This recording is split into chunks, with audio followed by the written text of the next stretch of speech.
So we're here at TechNexion, and we have Android, Linux, and we have Windows Embedded Compact 7. So you have a big booth here, right? Yes, we have a very big booth because we have a huge announcement here in Computex.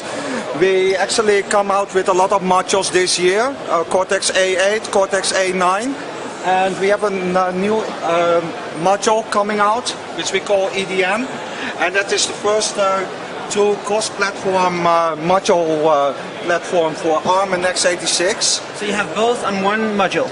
Now we have free scale modules with the IMX6. We're coming up with OMA 4 modules as well as the Intel iCore modules on the QM77 Ivy Bridge platform. Right here you're showing IMX6. Yeah, this is an IMX6 quad-core. Yeah, the mic here. So yeah, this is an IMX6 quad-core. And this our EDM standard module, standard form factor, which has a pin out here on the bottom side. 314 pins, and I can show you here what the pinout is about. So we have of course power, network, a lot of displays, connectivity as well, even industrial interfaces like a CAN bus, SPI, I2C, and traditional UARTs, coming with all flavors of OS, Android, Linux, and Windows Compact 7, and next year as well Windows 8. This standard is not only a hardware standard, but also we try our best to have software compatibility between ARM and x86. So what is that, for example? This is a module that is a smaller module. Because this one is the same as that? Yes. This is only ARM? This is going to be both? Yes, the reason for ARM for the compact modules is that the size is currently so small that you cannot fit x86 in that form factor. But it's going to fit here? Yes. Both? Yes. So right here, this is just IMX6 here. What is behind it?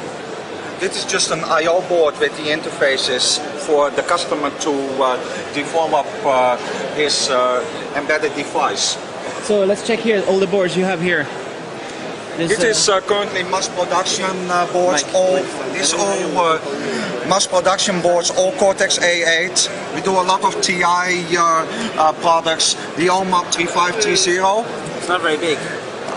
It's very tiny. You can just remove them. Yeah. Tiny. And where does that go?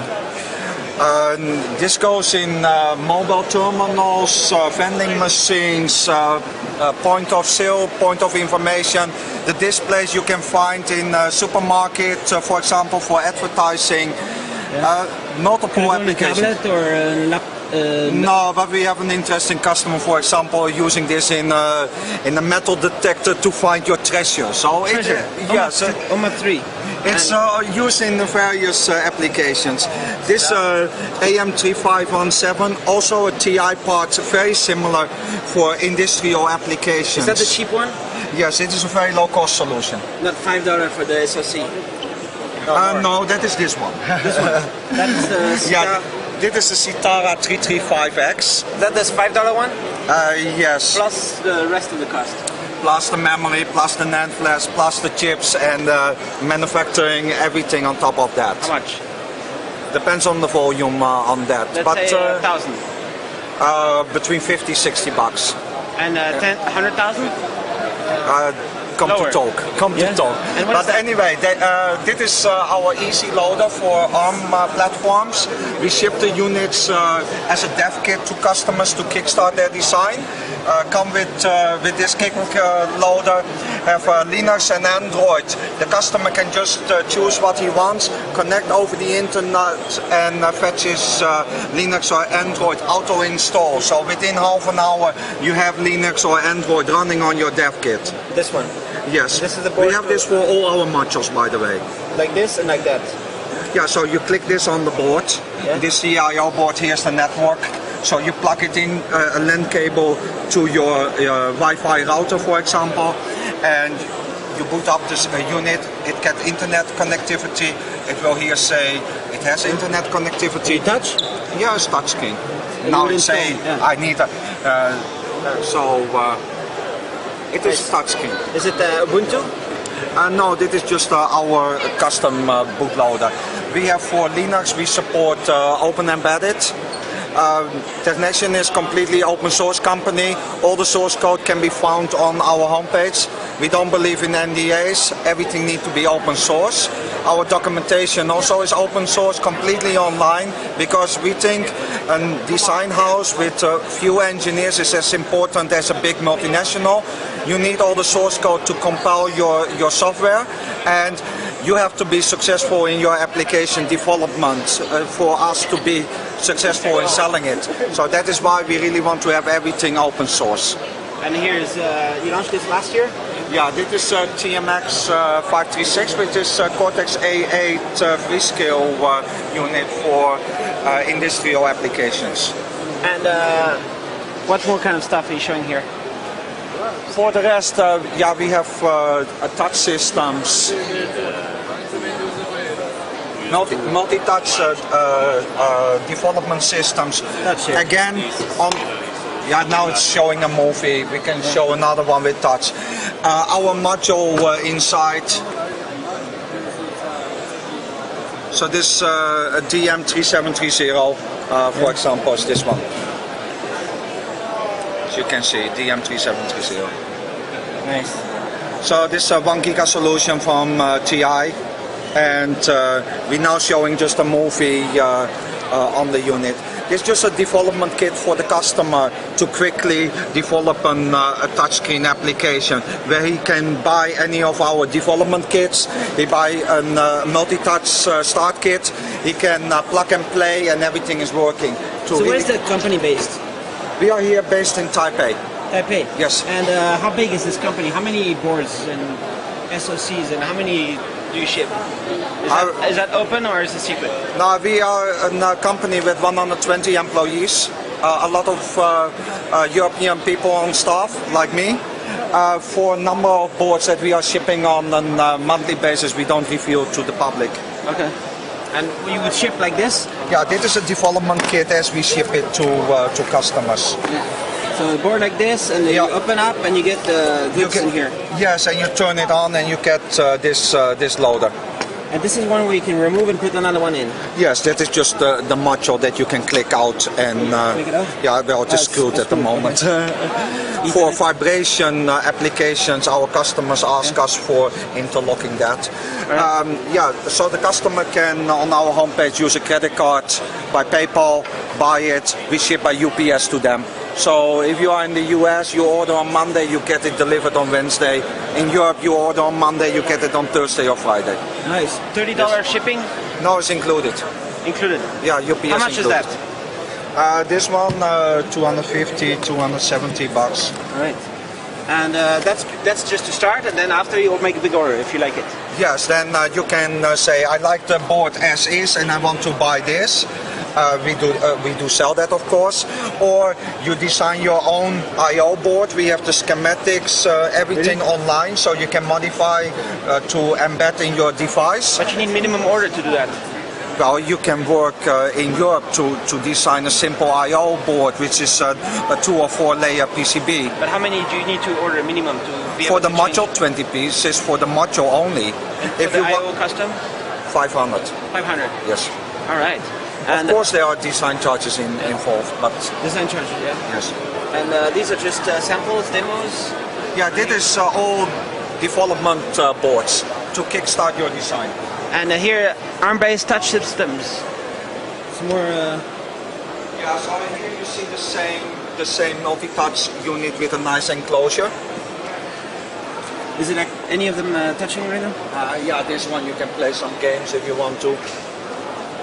I'm not so good in games, by the way, but I'm good. Okay, you are good. Okay, you play. See, very good. All right. So all these touch and would be POS, advertising. Where does it go? This is mainly because of the look going into home automation projects. This units more go to factory automation, and I can show you quickly on the back.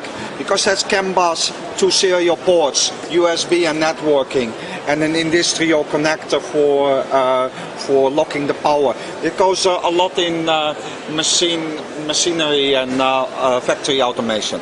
Here are some buttons on the side, hard buttons. Nice. You can program those. Yes, you can program them.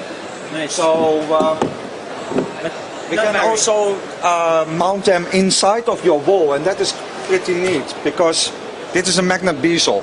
So this is a magnet. Nice. So you can mount it inside of your wall first in your house, and then after that you can just simply click this in front of it. So it is completely inside of the wall, and you don't have the mounting screws on the outside. So you can have a very neat design. And because of ARM and the low power on the unit, it doesn't heat up because it is inside of the wall, what you will have with an x86 platform. So you were talking about mixing them up. You would take an i7 here and all the way down to a Cortex quad-core or whatever. Yes, exactly. And we see a lot of need from our customers on that, where they have some mobile units or low power requirement units where they prefer to use an ARM system, but they also want to scale up for a higher platform, and then they want to have the power of an x86 CPU. So where would it go in here, the x86? You make a second layer? No.